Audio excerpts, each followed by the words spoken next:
এই একটা সংলাতেই কেঁপে উঠেছিল গোটা হলো। 2 বছর আগে পাঠান দিয়ে রূপালী পর্দায় রাজকীয় প্রত্যাবর্তন করেছিলেন বলিউড বাদশাহ শাহরুখ খান। তারপর থেকেই একটাই প্রশ্ন, কবে আসছে পাঠান 2? পাঠান শুধু একটি সিনেমা ছিল না, ওটা ছিল শাহরুখ খানের কামব্যাক স্টেটমেন্ট।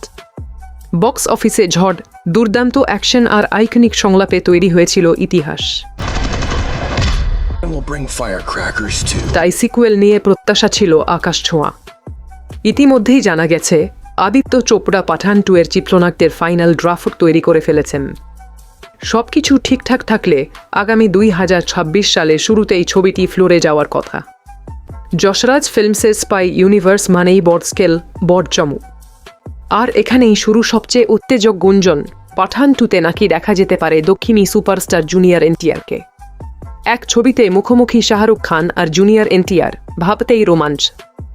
সংবাদ মাধ্যমের দাবি, এনটিআরকে এমন একটি চরিত্রে দেখা যেতে পারে যার গুরুত্ব শাহরুখের সমান। যদিও এখনও পর্যন্ত এই বিষয়ে আনুষ্ঠানিক ঘোষণা আসেনি, তবে সম্প্রতি দুবাইয়ে শাহরুখ খানের নামাঙ্কিত এক বাণিজ্যিক ভবনের উদ্বোধনে পাঠান 2 নিয়ে ইঙ্গিতপূর্ণ বক্তব্যের পর থেকেই দর্শকদের অপেক্ষা যেন আরও বেড়ে গেছে।